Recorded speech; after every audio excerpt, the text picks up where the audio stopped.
Assalamualaikum warahmatullahi wabarakatuh.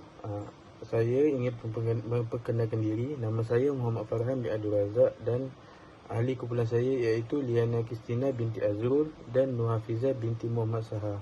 Kami ingin menerangkan tentang business accounting, soalan nombor 1.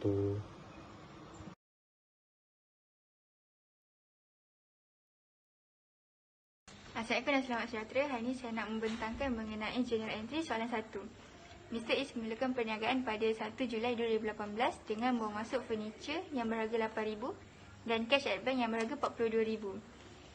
Jadi kita debitkan furniture yang berharga RM8,000 dan juga bank yang berharga RM42,000.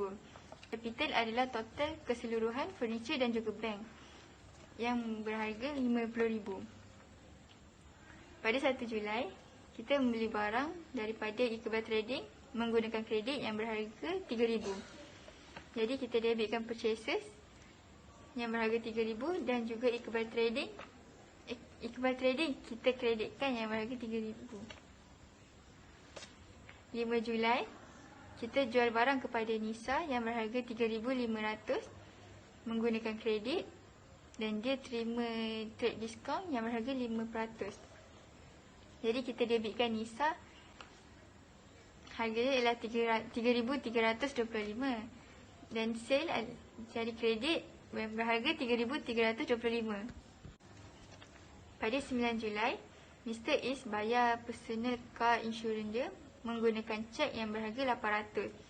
Jadi kita debitkan insurans sebanyak RM800 dan kita kreditkan bank sebanyak RM800. Pada 21 hari bulan, receive invoice from Eva Trading for purchase goods sebanyak RM2,500. Jadi kita debitkan purchases sebanyak RM2,500 dan kreditkan Eva Trading sebanyak RM2,500. 25 hari bulan, receive a credit note from Eva Trading sebanyak RM200 due to spoiled item. Maksud kita debitkan Eva Trading sebanyak RM200 dan kita kreditkan purchases sebanyak RM200. 29 hari bulan, paid salary by check sebanyak RM3,500. Salary kita debitkan yang berharga RM3,500. Bank kita kreditkan yang berharga RM3,500. Selepas membuat jurnal, kita perlu menyediakan ledger untuk mencari baki. Baki-baki ini akan dipindahkan kepada trial balance. Pada 1 Julai, Encik Is telah memulakan perniagaannya dengan furniture bernilai RM8,000 dan cash at bank bernilai RM42,000. Pada 1 Julai ni perlu buka akaun furniture dan masukkan capital di bahagian debit dengan nilai RM8,000. Kemudian buka akaun bank, masukkan capital di bahagian debit, masukkan nilai RM42,000. Seterusnya buka akaun capital, masukkan furniture di bahagian kredit dengan nilai RM8,000 dan bank bernilai RM42,000. Pada 1 Julai juga, buka akaun purchase di sebelah debit, masukkan Iqbal Trading dengan nilai RM3,000. Kemudian buka akaun Iqbal Trading dan masukkan purchase di bahagian kredit dengan nilai RM3,000. Pada 5 Julai, buka akaun Nisa dan masukkan sale di bahagian debit dengan nilai RM3,325. Kemudian buka akaun sale, masukkan Nisa di bahagian kredit dengan nilai RM3,325. Pada 9 Julai pula, buka akaun insurans, masukkan bank di bahagian debit dengan nilai RM800. Kemudian masukkan insurans di dalam akaun bank sebelah kredit dengan nilai RM800. Pada 13 Julai, masukkan Nisa di bahagian debit dalam akaun bank dengan nilai RM3,325. Kemudian masukkan bank di dalam akaun Nisa di bahagian kredit dengan nilai RM3,325. Pada 15 Julai pula, buka akaun cash, masukkan sale di bahagian debit dengan nilai RM1,500. Kemudian masukkan cash di dalam akaun sale dengan nilai RM1,500. Pada 21 Julai, buka akaun purchase, masukkan IFA Trading di bahagian debit dengan nilai RM2,500. Kemudian, buka akaun IFA Trading, masukkan purchases di bahagian kredit dengan nilai RM2,500. Pada 25 Julai pula, masukkan purchase ke dalam akaun IFA Trading di bahagian debit dengan nilai RM200. Kemudian, masukkan IFA Trading di dalam akaun purchases di bahagian kredit dengan nilai RM200. Transaksi pada 29 Julai pula, buka akaun salary, masukkan bank di bahagian debit dengan nilai RM3,500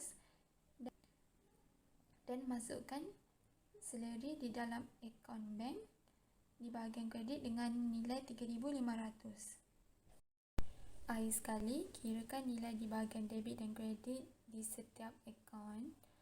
Kemudian balance yang ada pada akaun tersebut akan dipindahkan kepada trial balance. Assalamualaikum warahmatullahi wabarakatuh. Saya Muhammad Farhan bin Abdul Razak. Saya ingin menerangkan tentang trial balance. Okey, untuk mendapatkan trial balance, kita perlu membuka akaun ledger untuk mendapatkan hasil trial balance. Yang pertama ialah furniture. Kami mendapatkan RM8,000 yang berada di debit itu kerana di dalam akaun furniture balance BF berada di belah debit. Balance BF ialah jumlah yang untuk dibawa kepada bulan baharu. Yang kedua pula, kami mendapatkan akaun cash iaitu RM43,500. Ia berada di debit juga kerana balance BF-nya berada di debit. Yang ketiga ialah capital. Kami mendapat jumlah capital ialah RM50,000. Ia berada di kredit kerana akaun BF-nya berada di kredit. Akaun capital ialah di dalam pack loss iaitu owner equity. Ia berada di kredit. Yang keempat iaitu akaun purchases. Purchases kami meletakkan jumlahnya berada di debit kerana akaun BF-nya iaitu berada di debit. Purchases juga berada di dalam pack loss iaitu di dalam debit. Akaun yang kelima ialah iktibar trading. Kami mendapatkan jumlah RM3,000 dan meletakkan di sebelah kredit kerana di akaun ledger balance PF-nya berada di kredit. Akaun NISA pula kami tidak meletakkan jumlah apa-apa kerana di debit di akaun ledger iaitu di debit dan kredit kami telah mendapatkan jumlah kosong kerana debit dan kreditnya sama dan kami mendapatkan jumlah kosong. Okey, pada akaun sales pula kami mendapatkan jumlah RM4,825 iaitu kami letak di belah kredit kerana di dalam akaun ledger di dalam akaun sales kami mendapatkan jumlah akaun BF-nya berada di kredit. Akaun sales juga terdapat di dalam pack loss iaitu sales. So, contoh seperti sales meningkat, ia kredit dan sales berkurang debit. Akaun insurans pula kami mendapatkan jumlah RM800. Kami meletakkan belah debit kerana kami mendapatkan akaun balance BF ia berada di belah debit. Pada akaun bank pula kami meletakkan jumlah RM975 berada di kredit kerana di dalam akaun ledger balance BF-nya berada di kredit manakala balance CF-nya berada di debit. Kami meletakkan RM975 di belah kredit kerana di dalam ledger jumlah di sebelah kredit lebih banyak berbanding di sebelah debit. Akaun ke-10 pula kami meletakkan IFA Trading yang berjumlah RM2,300 berada di kredit kerana balance BF-nya berada di kredit. Akaun yang ke-11 iaitu salary. Kami meletakkan di sebelah debit kerana balance BF-nya berada di sebelah debit.